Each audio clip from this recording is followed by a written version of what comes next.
الحمد لله رب العالمين والصلاة والسلام على سيد الأنبياء والمرسلين نبينا محمد وعلى آله وصحبه أجمعين اما بعد۔ محترم ناظرین کرام، پچھلے درس کے اندر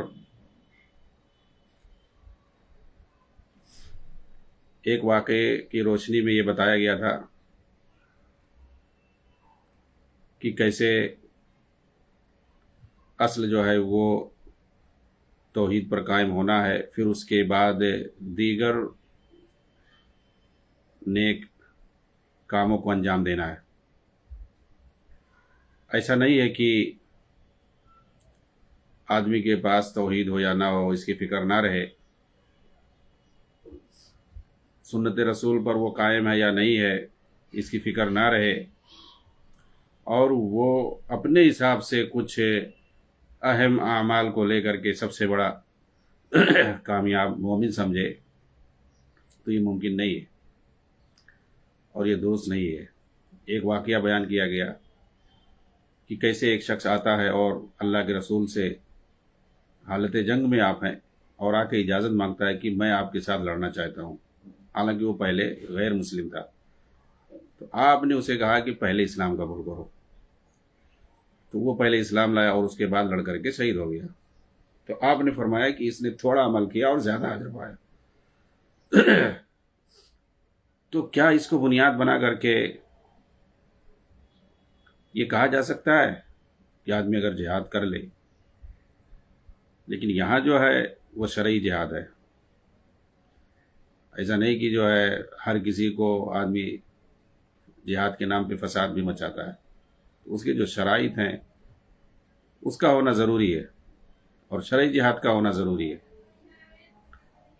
اس میں بھی اگر کوئی یہ سمجھے کہ اور وہ توحید پہ نہ ہو، سنت پہ نہ ہو، تو پھر اس کے لیے وہ کافی ہے، ایسا نہیں ہوتا ہے،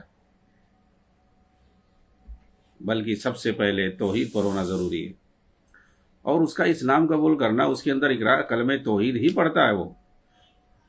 اس لیے اللہ کے رسول نے اس کو تاکید کی، پہلے توحید پہ آؤ۔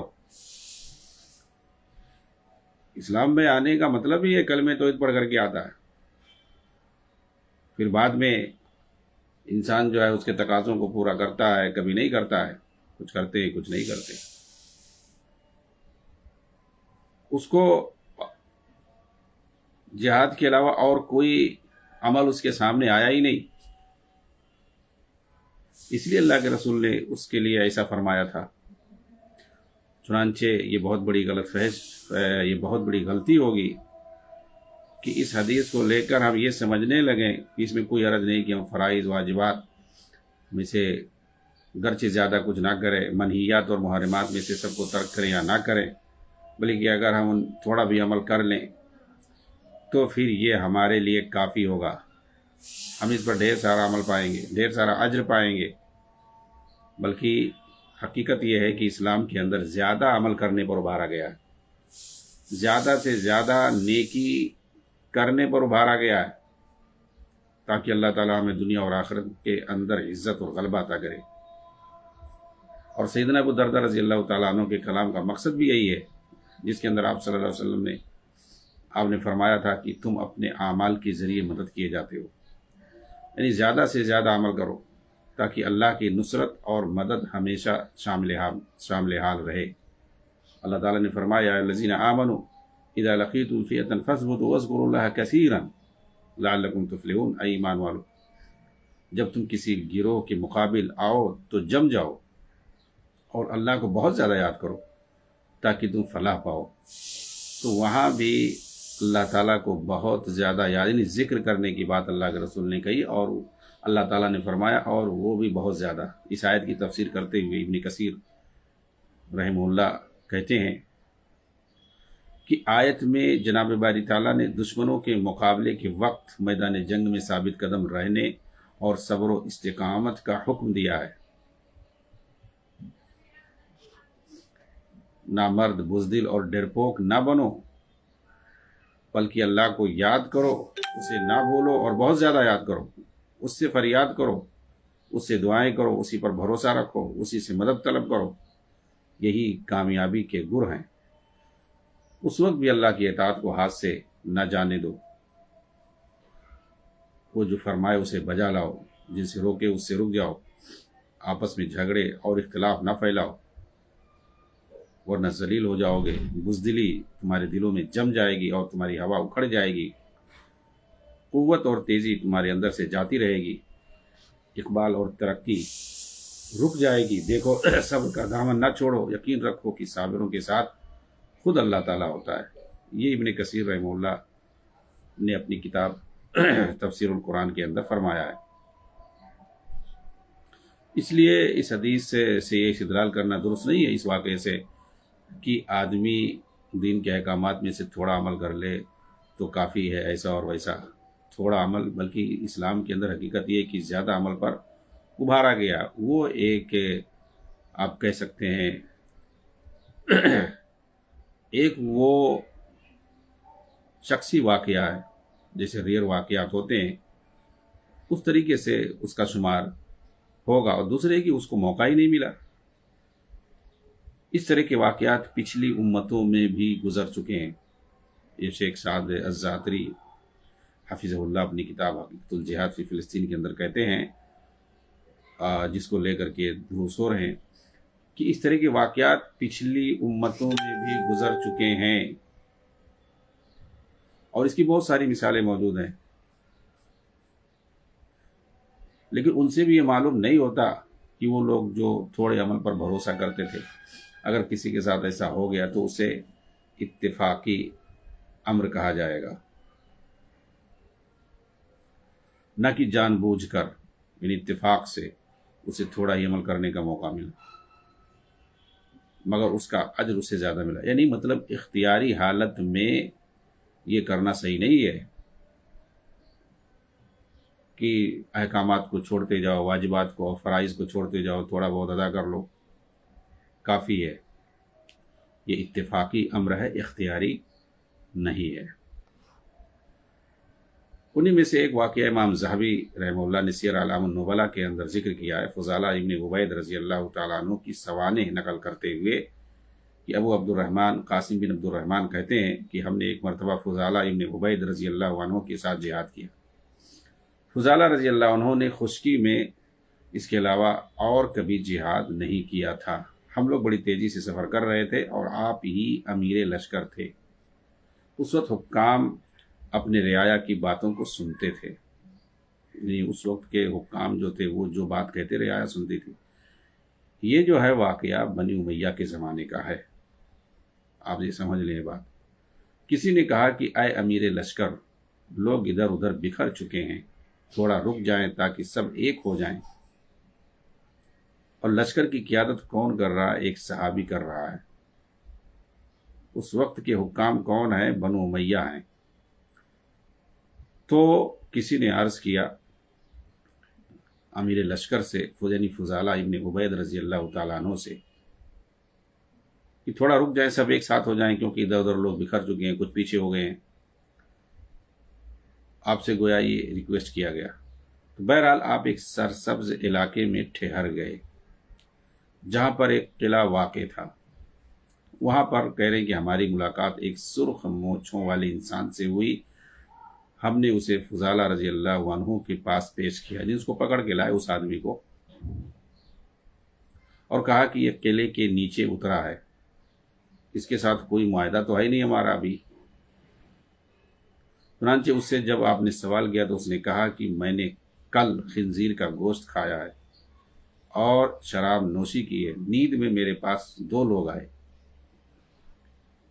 میرے پیٹ کو دھویا، پھر دو عورتیں آئیں اور کہا کہ اسلام لے آؤ، اور میں اسلام لے آیا۔ سو اس وقت میں مسلمان ہوں۔ ابھی وہ یہ باتیں کہہ ہی رہا تھا کہ ہم نے اسے ایک پتھر پھینک کر مارا، جس سے اس کی گردن ٹوٹ گئی۔ تو فضالہ رضی اللہ تعالیٰ عنہ نے کہا اللہ اکبر، اس نے تھوڑا عمل کیا اور بہت زیادہ اجر پایا۔ پھر ہم نے اس کی نماز جنازہ پڑھی اور دفن کر دیا۔ تو اس طرح کا واقعہ ایسا نہیں ہے کہ ایک مرتبے کا ہے، بہت سارے واقعات ایسے واقعات گزر چکے ہیں۔ تو یہ ریئر واقع ہیں، یعنی اتفاقی واقع ہیں۔ اب اس بندے کو بھی دیکھیے، اس کو بھی موقع نہیں ملا، رات ہی میں گویا کسی وقت وہ اسلام قبول کیا ہوگا، اور پھر اس کے بعد وہ مسلمانوں کو دیکھا تو وہ نیچے اتر کر کے آیا، کافروں کے بیچ سے نکل کر کے وہ مسلمانوں کے بیچ میں آیا، مسلمانوں کو دھوکا ہوا، کسی نے مار دیا، اس نے کوئی عمل نہیں کیا۔ تو یہ ایک صحابی نے اسی بات کہی کہ تھوڑا عمل کیا، یعنی اسلام قبول کیا، توحید پر آیا، اللہ کا نام لیا، کچھ عمل تو کیا تھوڑا بہت، اور اجر جو ہے بہت زیادہ پایا۔ اسی طریقے سے اس حدیث کو لے کر کے، اس واقعے کو لے کر کے جو واقعہ شروع میں بیان کیا گیا کہ جو ہے یہ کہنا کہ سب سے پہلے توحید کی طرف دعوت نہیں دی جائے گی، اسے تسلیم نہیں کیا جا سکتا۔ اچھا، یہ بات کیوں کہتے ہیں کہ سب سے پہلے توحید کے پیچھے مت پڑو، سنت کے پیچھے مت پڑو؟ اس واقعے سے استدلال کر کے کہتے ہیں کہ اللہ کے نبی نے اسے توحید کی دعوت نہیں دی، اس کے سامنے جو ہے یہ نہیں کہا کہ تم شرک چھوڑ دو، بت پرستی چھوڑ دو، ایسا کرو ویسا کرو، پہلے جو ہے اللہ کی وحدانیت کا اقرار کرو، پہلے توحید پر آؤ، اپنا عقیدہ مضبوط کرو، صحیح منہج پر کام ہو جاؤ، اس کے بعد جہاد پہ جاؤ، ایسا کچھ آپ نے نہیں کہا۔ یہ جو ہے شبہہ پیش کیا جاتا ہے اس واقعے کو لے کر کے، کہتے ہیں کہ یہ جو ہے فضول ہے، یہ سب شیطانی شبہہ ہے جو لوگوں کے سامنے پیش کیا جاتا ہے اس واقعے کو لے کر کے، کیونکہ اللہ کے رسول نے تو پہلے ہی کہہ دیا اس سے، جب اس بندے نے کہا کہ میں آپ کے ساتھ لڑنا چاہتا ہوں، تو آپ نے کہا کہ ٹھیک ہے آؤ۔ آپ نے اس کو سب سے پہلے کہا پہلے تم کو اسلام قبول کرنا ہے، پہلے اسلام قبول کرو پھر ہمارے ساتھ آؤ لڑنے۔ اور یہ سب سے بڑی دلیل ہے اس بات کی کہ اللہ کے رسول نے اسے توحید کی دعوت دی، اس کو بغیر توحید پر لائے مانا نہیں، آپ نہیں مانے۔ کلمہ توحید کو سمجھ کر پہلے اس کا اقرار کرنا اور توحید و رسالت کی گواہی دینا اور ان کی شرائط پر عمل کرنا، یہ سب سے بڑا مقصد ہے، اور دعوت توحید میں یہی دونوں بنیاد ہیں، وحدانیت اور رسالت، یہی دونوں چیزیں ہیں۔ تو یہ تو کلمہ توحید میں سب کلمہ شہادت میں یہ شامل ہے، اور آپ نے سب سے پہلے گویا اس کو توحید کی اور رسالت ہی کی دعوت دی۔ توحید کا مطلب یہ ہوتا، لا الہ الا اللہ کا مطلب کیا ہے؟ سب کو چھوڑ کے ایک اللہ کے پاس آؤ، اسی کی بندگی کرو، اور اگر کسی اور کو تم اپنا پیر، امام، فقیر اور رسول، نبی مانتے تھے، وہ سب چھوڑو، اب صرف جو ہے ہمیں جو ہے ماننا پڑے گا کہ میں جو ہے آخری پیغمبر اور رسول ہوں، اور میں ہی تمہارا امام ہوں۔ یہ رسالت کے اندر پیغام ہے کہ آپ دوسروں کو اپنا امام، اغوا مت مانو، رسول صلی اللہ علیہ وسلم جو آخری پیغمبر ہے وہی ہمارے امام ہیں، وہی ہمارے رہبر ہیں، وہی اللہ کے دین کو لے کر کے آئے، انہی کی بات مانی جائے گی۔ تو یہ چیز تو آپ نے پہلے منوا لیا اس بندے سے، پھر اس کے بعد آپ نے اس کو اجازت دی کہ ٹھیک ہے اب جہاد کرو۔ تو اسی کے استدلال کرنا بالکل جو ہے ایک مغالطہ ہے اور دھوکہ دینا ہے کہ آپ نے اس کو توحید کی دعوت نہیں دی، سنت کی دعوت نہیں دی، منہج سلف پر اس کو نہیں لایا، شرک بدعت سے نہیں روکا، ایسا اور ویسا، یہ سب فراڈ ہے۔ اسلام قبول کرنے کے لیے کہنا یہ خود اس بات کی طرف اشارہ ہے کہ آپ نے اسے توحید کی طرف دعوت دی، آپ نے اسے اپنی رسالت کے اقرار کی طرف دعوت دی، یعنی گویا مجھے امام ماننا ہوگا، میری بات کے، میرے کہنے کے مطابق چلنا ہوگا، میں جیسے عمل کرتا ہوں ویسے تم کو عمل کرنا ہوگا، اور اللہ کی عبادت تمہیں، جیسے اللہ کی عبادت، صرف اللہ کی عبادت تم نے مان لی لا الہ الا اللہ کہہ کر کے، تو محمد الرسول اللہ کو بھی کہنا پڑے گا کہ اللہ کی بندگی اور عبادت اور اس کی اطاعت ویسے ہی کرنا ہوگا جیسے میں بتاؤں گا۔ اب تمہارا کوئی پیر فقیر یا تمہارا کوئی پیر مرشد امام نہیں چلے گا کہ اس کے بتانے کے مطابق تم عمل کرو گے۔ یہ جو ہے اقرار رسالت کے اندر شامل ہے۔ تو آج بھی بہت سارے جو مسلمان ہیں ان کو یہ سوچنا پڑے گا، جو کلمہ توحید کا اور کلمہ رسالت کا اقرار کرتے ہیں، جو محمد صلی اللہ علیہ وسلم کو آخری پیغمبر اور رسول مانتے ہیں ان کو یہ سوچنا پڑے گا کہ ہم کیا صرف زبان سے مانتے ہیں یا ہمیں عمل کر کے بھی دکھانا ہے. جب ہم نے اقرار کر لیا کہ آپ ہمارے رسول ہیں، ہمارے آپ اقوا ہیں، آپ ہمارے نبی ہیں، آپ ہمارے امام ہیں، سب کچھ ہیں، آپ جیسا کہیں گے ویسا ہی ہم کریں گے. اقرار تو کرتے ہیں لیکن عمل نہیں کرتے ہیں. جی ہاں، وہ دوسرے کے بتائے ہوئے پہ چلتے ہیں،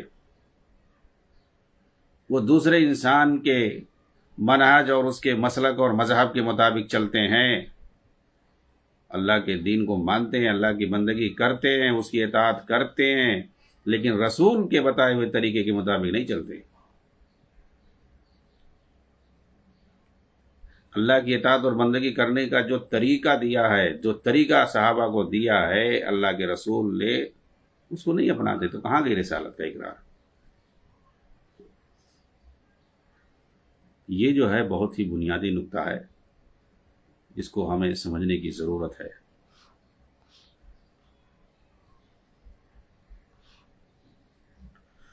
آگے کہتے ہیں کہ اور یہ صرف اور صرف ان کے یہاں کلمہ توحید لا الہ الا اللہ کے مفہوم میں اسی طرح کلمہ طیبہ کے شروط کو تطبیق دینے میں خلل پائے جانے کی وجہ سے. چنانچہ یہ کہتے ہیں کہ کلمہ توحید لا الہ الا اللہ کا معنی یہ ہے کہ اللہ کے سوا کوئی خالق نہیں ہے. یہ لوگ توحید کی اہمیت کیوں نہیں دیتے ہیں؟ توحید الوہیت جس میں اللہ کی خالص عبادت بندگی کرنی ہے اور صرف رسول کو اپنا امام اور پیر ماننا ہے، آپ ہی کے طریقے اور منہج اور آپ ہی کے بتائے ہوئے راستے پہ چلنا ہے، اس کی اہمیت کیوں نہیں دیتے ہیں؟ کلمہ توحید کا معنی انہوں نے بدل دیا. لا الہ الا اللہ کا معنی کہتے ہیں لا خالق الا اللہ، اللہ کے علاوہ کوئی خالق نہیں ہے. جی ہاں، یہ تمام جتنے صوفی تقلیدی ہیں سبھی ترجمہ کرتے ہیں اس کا، یعنی الہ جو کہ معبود کے معنی میں ہے، جس کی وجہ سے بندہ دوسروں کی بندگی عبادت کو چھوڑ کے اللہ کی عبادت کی طرف آتا ہے، اقرار کرتا ہے، لا الہ الا اللہ کہتا ہے. اور یہ معبود براق کے معنی میں ہے، لیکن جتنے تقلیدی صوفی ہیں سب اس کا ترجمہ خالق کا کرتے ہیں کہ اللہ کے علاوہ کوئی خالق نہیں. اس کو کلمہ توحید نہیں کہتے ہیں. اللہ کے علاوہ کوئی خالق نہیں ہے یہ تو نبی کے زمانے میں کفار مکہ بھی مانتے تھے، سارے عرب والے مانتے تھے، ساری کافر قومیں یہ بات مانتی ہیں کہ خالق صرف ایک ہے. جی ہاں، اللہ کو خالق سب مانتے ہیں، ساری کائنات کا پیدا کرنے والا ایک ہے، یہ کافر بھی مانتا ہے. تو تمہارا کہنا یہ تم کو مسلمان تھوڑی بنائے گا اگر تم کہو گے کہ لا الہ کا معنی جو ہے لا خالق الا اللہ، اللہ کے علاوہ کوئی خالق نہیں ہے. سب کوئی خالق مانتا ہے اللہ تعالیٰ کو. قرآن میں جگہ جگہ اگر تم پوچھو گے کہ اس کائنات کو کس نے پیدا کیا، من خلق السماوات والارض، آسمان اور زمین کو کس نے پیدا کیا، فسیقولون اللہ، تو لوگ کہیں گے اللہ نے. یہ کافروں کے بارے میں ہے، عربوں کے بارے میں جو اس وقت کافر تھے. قرآن گواہی دے رہا ہے کہ ان سے بھی پوچھو گے کہ زمین کو کس نے پیدا کیا، آسمان کو کس نے پیدا کیا، کائنات کو کس نے پیدا کیا، وہ کہیں گے اللہ. یعنی اللہ ہی خالق کو مانتے ہیں. بھئی اختلاف کس چیز کا تھا؟ اختلاف یہ تھا کہ وہ اللہ کی بندگی نہیں کرتے تھے، اللہ کو اپنا معبود براق نہیں مانتے تھے. وہ کہتے تھے کہ ٹھیک ہے یہ بھی ایک معبود ہے اور بھی دوسرے معبود ہیں. جی ہاں، یہ توحید الوہیت میں شرک کرتے تھے اور یہاں وہی مراد ہے. تو توحید الوہیت میں بھی شرک، توحید رسالت میں بھی شرک ہے. ٹھیک ہے، اللہ کے رسول ہیں اور بھی بہت سارے رسول ہیں. ان کے رسول ماننے کا مطلب یہ ہے کہ آپ جس طریقے سے بتائیں گے عمل کرنے کے لیے دین پر، جو طریقہ لے کر کے آئیں گے ہم اسی کے مطابق عمل کریں گے، کسی دوسرے کی نہیں مانیں گے. ورنہ اگر رسول کو، نبی صلی اللہ علیہ وسلم کو بھی ایک رسول مان رہے ہو، ایک امام مان رہے ہو، دوسروں کو بھی لے کے چل رہے ہو، تو ایسا نہیں چلے گا. ایسا کفار مکہ بھی کہتے تھے کہ ٹھیک ہے تمہارا اللہ بھی ایک معبود ہے اور بھی ہمارے معبود ہیں. تو وہ شرک کرتے تھے توحید الوہیت کے اندر. تو لا الہ الا اللہ کا مطلب یہی ہے کہ صرف ایک اللہ کی طرف آؤ، وہ شرک نہیں چلے گا. اور اس طریقے کی آیتوں سے اللہ رب العالمین یہ استدلال کر رہا ہے، بتا رہا ہے کہ جب تم خالق مانتے ہو اللہ تعالیٰ کو تو عبادت بھی اسی کی کرو. جس نے ساری کائنات کو پیدا کیا ہے تو عبادت کا بھی وہی مستحق ہے، تم کو بھی پیدا کیا ہے وہ. اور عبادت دوسرے کے کر رہے ہو. اللہ نے پیغمبر بنا کے رسول کو محمد صلی اللہ علیہ وسلم کو بھیجا اور بات دوسرے کی مان رہے ہو. دین پر عمل دوسرے کے بتائے ہوئے طریقے کے مطابق کر رہے ہو. کہاں کی انصاف ہے؟ جی ہاں، تو لا الہ الا اللہ کا مطلب بہت سارے لوگوں نے بدل دیا. فلاسفہ، متکلمین اور ملحدین وغیرہ جو ہیں وہ لوگ بھی اپنا الگ معنی کرتے ہیں. ان کی یہاں کیا ہے؟ وہ کہتے ہیں لا عقل الا اللہ. عقل کل صرف ایک ہے. الگ الگ سب اپنی راہ گلاپتے ہیں، کلمہ توحید کے اندر انحراف پیدا کرتے ہیں. اور جتنے وحدت الوجودی ہیں جو کہتے ہیں ہر جگہ اللہ ہے، نعوذ باللہ، جو وحدت الوجود کے قائل ہیں، حلولی ہیں، وہ کہتے ہیں اس کا مطلب ہے لا موجود الا اللہ. استغفر اللہ. یعنی تم کو جو کچھ بھی موجود دکھائی دے رہا ہے وہ سب اللہ ہے. استغفر اللہ. جی ہاں، یہ جو ہے صوفیہ خالص جو وحدت الوجود کے قائل ہیں، حلول کے قائل ہیں، اور ڈاکٹر اسرار جیسے لوگ نیم اللہ کر کے جو ان کا ڈیفینڈ کرتے ہیں ان وحدت الوجودیوں کا. اور جو سب سے بڑا وحدت الوجودی حلولی زندیق محی الدین اکبر تھا، کیا نام ہے اس کا، ابن عربی تھا، اس کا جو ڈیفینڈ کرتے ہیں. جی ہاں، شیخ اکبر کے نام سے اور کیا کیا جو ہے وہی اس کا عقیدہ جو تھا، ان کا جو عقیدہ تھا وہی میرا عقیدہ ہے، یہ بندہ کہتا ہے. یا لوگ کیا کہتے ہیں لا موجود الا اللہ کا معنی ہے یعنی کوئی موجود نہیں سوائے اللہ کے لیے، سب کچھ جو ہے وہ اللہ ہے. اسی لیے یہ عقیدہ پھیلایا جاتا ہے کہ اللہ تعالیٰ ہر جگہ موجود ہے. تو بالکل یہ کفری عقیدہ ہے. اور موجودہ دور کے خوارج جو ہیں، جو خارجی تنظیمیں ہیں جن کو صرف کرسی اور اقتدار دکھائی دیتا، وہ جو کلمہ توحید کے اندر انہوں نے انحراف کیا اور کہا کہ اس کا مطلب ہے لا حاکم الا اللہ. جی ہاں، سید قطب نے عربوں میں یہ جو ہے اس کا مفہوم بتایا ہے کلمہ توحید کا، اور بر صغیر پاک و ہند وغیرہ کے اندر مودودی نے یہ جو ہے مفہوم بتایا ہے پورے بر صغیر کو، نوجوانوں کو ورغلایا اور غلط تفسیر پیش کی، انحراف کیا، توحید کلمہ توحید کو بدل ڈالا. استغفر اللہ. دین کی جو بنیاد ہے، دین کی بنیاد ہی کو ڈھا دیا اور کہا کہ لا حاکم الا اللہ کا مطلب ہے یہاں لا حاکم الا اللہ، اللہ کے علاوہ کوئی حاکم نہیں ہے. اللہ کے علاوہ بہت سارے حاکم ہیں. اور یہاں جو حکومت اور حاکمیت یہ ربوبیت کا ایک حصہ ہے. اللہ تعالیٰ رب العالمین ہے اور کہتے ہو کہ جو ہے کہیں اللہ کی حکومت نہیں ہے. اللہ تعالیٰ کو حاکم بھی مان رہے ہو، کہہ رہے ہو کہ اللہ تعالیٰ کی حکومت نہیں ہے. کیا کوئی حاکم بغیر حکومت کی ہو سکتا ہے؟ یعنی عقل سے پیدل انسان جیسے بات کرتا ہے، یہ احمقانہ بات ہے. ایک طرف تم کہتے ہو کہ کہیں جو ہے 1 انچ زمین ایسی نہیں جہاں پر اللہ کی حکومت ہو، اور پھر کہتے ہو کہ اللہ کے علاوہ کوئی حاکم نہیں ہے. کیا کوئی حاکم ہوتا ہے بغیر حکومت کے؟ جی، ربوبیت کا یہ حصہ ہم مانتے ہیں کہ اللہ تعالیٰ حاکم الحاکمین ہے، سب سے بڑا حاکم ہم یہ مانتے ہیں. اور اللہ کی حکمرانی ہر چیز پر ہے، ذرے ذرے پر ہے، اس کی اجازت کے بغیر ایک پتہ نہیں ہل سکتا ہے. یہ اللہ کی حکمرانی ہے. پوری کائنات پہ اللہ کی حکمرانی ہے. اللہ کو حاکم ہم مانتے ہیں جیسا اس کی ذات کے لائق ہے، اور پوری کائنات پر اللہ کی حکومت ہے، اس کی حکمرانی ہے. کوئی 1 انچ زمین ایسی نہیں ہوگی جہاں اللہ کی حکمرانی نہیں ہے. جی ہاں، اور یہ اللہ کا حاکم ہونا یہ توحید ربوبیت کا حصہ ہے، توحید الوہیت کا نہیں. یہاں جو ہے لا الہ الا اللہ کے اندر لا معبود بحق اللہ مراد ہے، اللہ کے سوا کوئی معبود براق نہیں ہے. جب ہم کہہ دیں گے لا حاکم الا اللہ مراد ہے، پھر توحید الوہیت کا جھگڑا ہی ختم ہو جائے گا. کوئی کیسا بھی اللہ کی عبادت کرے اس سے کوئی مطلب نہیں ہے. کوئی اللہ کی بھی عبادت کرے، دوسرے کی بھی عبادت کرے، یا رسول کے بتائے ہوئے طریقے کے مطابق کرے یا کسی کے بھی بتائے ہوئے طریقے کے مطابق کرے، اس سے کوئی لفڑا نہیں. جی ہاں، اس لیے جو ہے اس کو غلط معنی دیا گیا اور حاکم کہا گیا کہ سب، اور حاکم تو سب مانتے ہیں. بھائی اللہ کو حاکم کون نہیں مانتا؟ سب مانتے، کافر تک مانتے ہیں. مسلمان میں جو مختلف قسم کے فرقے پائے جاتے ہیں، الگ الگ عقیدے کے لوگ پائے جاتے ہیں، ان کو وہ بھی مانتے, سب مانتے, کون نہیں مانتا اللہ کو حاکم. جب ہم یہ کہہ دیں گے کہ اللہ ہی خالق ہے, اللہ ہی حاکم ہے, تو پھر سارا جھگڑا ہی ختم ہو جائے گا. پھر جو ہے جس کا مطلب شرک کرو, جس کا مطلب قبر پوجو, جس کا مطلب جو مر چکے ہوں مردوں سے فیض حاصل کرنے کی بات کہو, کچھ بھی کہو, سب ایک ہو. اور اگر جب آپ کہہ دیں گے صرف ایک اللہ کی عبادت کریں, اللہ کی عبادت میں کسی کو شریک نہیں کرنا ہے, عبادت کی بہت ساری شکلیں ہیں, تم دعا میں غیر اللہ کا واسطہ پکڑتے ہو, یہ بھی شرک ہے, یہ توحید کے منافی ہے. جی ہاں, تم جو ہے غیر اللہ کا وسیلہ پکڑتے ہو, یہ بھی شرک ہے.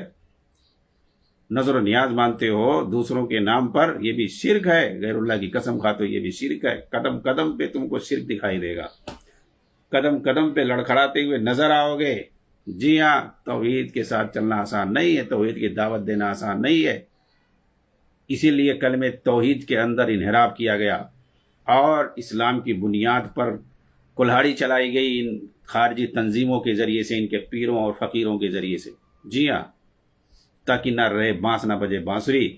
ہم توحید الوہیت ہی کو ڈھا دیں گے, پھر اپنی مرضی سے جو چاہیں جس کی عبادت کریں, کیونکہ ان کا مقصد صرف بھیڑ جمع کرنا ہے. بھیڑ جمع کرنا ان کا مقصد ہے, اس کے علاوہ اور کچھ نہیں.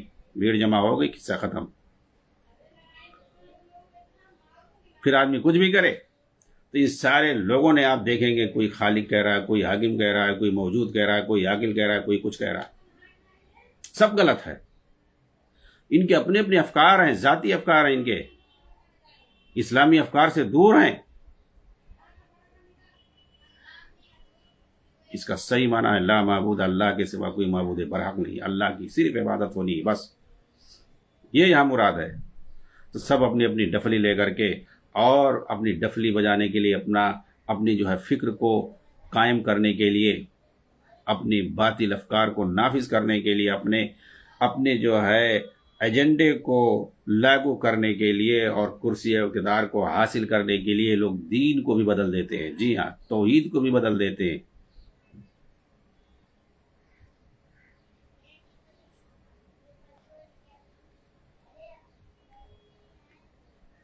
میں یہ بتا رہا تھا کہ یہاں پر کلمے کا معنی کیا ہے, معبود برحق.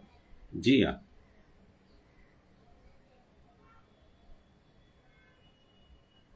یہی اس کا صحیح معنی ہے.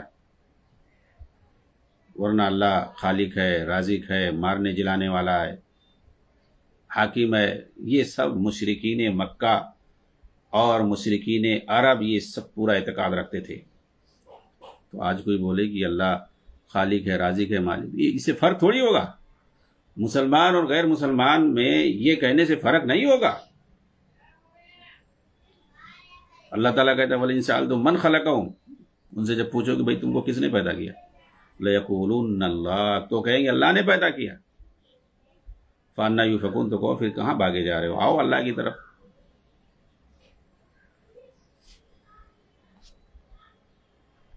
وَلَئِن سَأَلْتُم مَّنْ خَلَقَ السَّمَاوَاتِ وَالْأَرْضَ وَسَخَّرَ الشَّمْسَ وَالْقَمَرَ لَيَقُولُنَّ اللَّهُ فَأَنَّىٰ يُؤْفَكُونَ قُلْ مَن يَرْزُقُكُم مِّنَ السَّمَاءِ وَالْأَرْضِ أَمَّن يَمْلِكُ السَّمْعَ وَالْأَبْصَارَ وَمَن يُخْرِجُ الْحَيَّ مِنَ الْمَيِّتِ وَمَن يُخْرِجُ الْمَيِّتَ مِنَ الْحَيِّ وَمَن يُدَبِّرُ الْأَمْرَ فَسَيَقُولُنَّ اللَّهُ. یہ سب مانتے ہیں. کفار مکہ کی بات ہو رہی ہے کہ تم کو روزی کون دیتا ہے آسمان سے,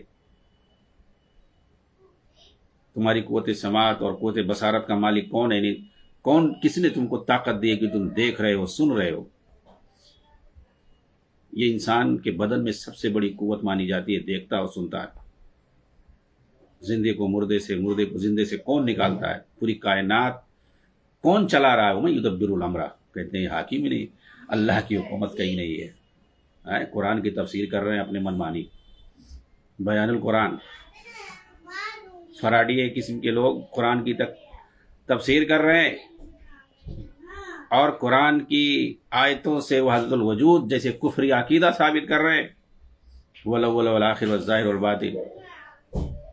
بندہ کہتا ہے کہ یہ جو ہے وحدت الوجود کے لیے نص قطعی ہے, نعوذ باللہ. یعنی قرآن کی آیت سے کفر ثابت کر رہے ہیں, یہ فراڈی کر رہے ہیں. اور لوگ کہہ رہے ہیں بہت بڑے عالم تھے, ایسے تھے ویسے تھے, مسلمانوں کو جگہ کے گئے. جی ہاں, مسلمانوں کو گمراہ کر کے گئے. قرآن کی تفسیر کرتے اور جانتے اگر صحیح معنی اس کا مطلب تو میں یدبر الامر کا کیا معنی کرو گے؟ پوری کائنات کو چلانے والا کون ہے؟ اللہ تعالیٰ ہے، اور یہ کفار مکہ سمجھتے تھے۔ اور آج کا بندہ کے کہتا ہے اے اللہ تیری حکومت 1 انچ زمین میں نہیں ہے دنیا میں، 1 انچ زمین نہیں ہے، اللہ کی حکومت تب کیسے چل رہے ہو تم؟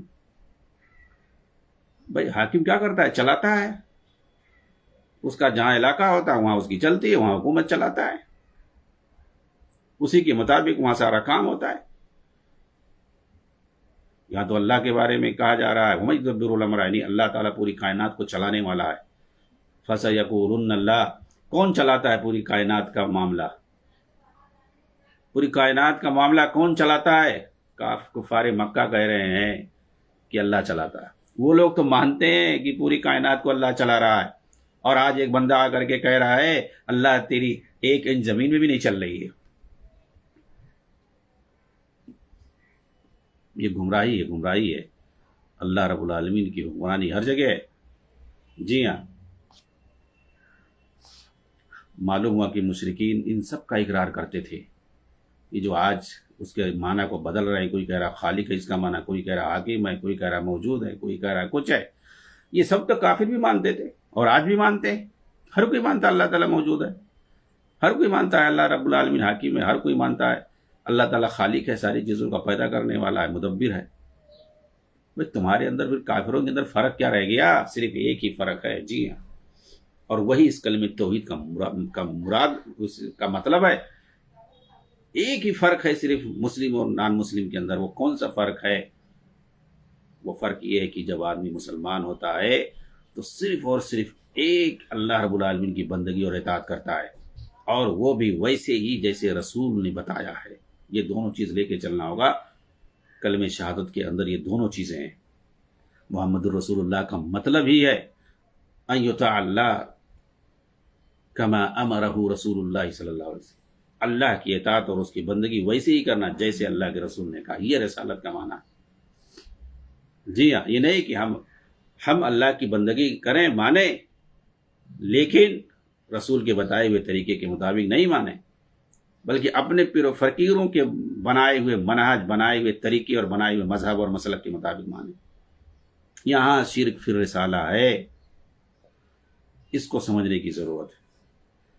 یہ تو مشرکین مکہ بھی سمجھتے تھے اور مانتے تھے اللہ رب العالمین کو خالق، مالک، رازق، حاکم سب مانتے تھے، مدبر مانتے تھے، پوری کائنات کو چلانے والا مانتے تھے۔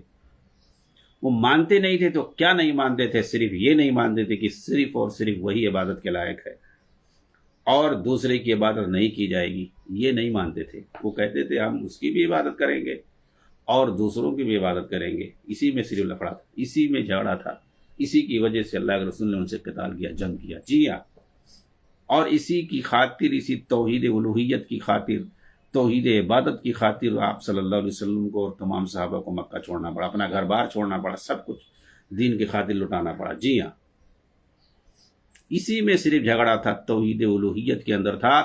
آج جو ہے کتنے مسلمان جو اس کو بدل رہے ہیں، معنی ہی بدل رہے ہیں، لکھ رہے ہیں اپنی اپنی تفسیروں میں، اپنی اپنی کتابوں میں، اور کہہ رہے ہیں کہ یہاں کوئی کہہ رہا ہے یہاں حاکم مراد ہے، کوئی کہہ رہا ہے خالق مراد ہے، کوئی کہہ رہا ہے موجود مراد ہے، کوئی کہہ رہا ہے کچھ مراد ہے۔ اور جو اصلی معنی ہے جس کو کفار بھی سمجھتے تھے، آج کے مسلمان بھی وہ نہیں سمجھ رہے ہیں۔ جی ہاں، بہت چند لوگ ہیں جو اس کو سمجھ رہے ہیں، اور ایسے چند لوگ رہیں گے قیامت تک۔ لا تزال طائفۃ من امتی ظاہرین علی الحق، اس حق پر قائم رہیں گے۔ ایک چھوٹا سا گروہ ہوگا جو باقی رہے گا، نکرا ہے نکرا، ایک چھوٹا سا گروہ ہوگا جو قائم رہے گا اس حق پر، اور قیامت تک قائم رہے گا، اسلام کی جھنڈے کو، اس کے علم کو، توحید اور سنت کے علم کو بلند کرتا رہے گا۔ جی ہاں، اس تعلق سے باتیں اور ہیں، انشاءاللہ جو ہے یہ سلسلہ جاری رہے گا۔ تب تک کے لیے اجازت دیں۔ السلام علیکم ورحمۃ اللہ وبرکاتہ۔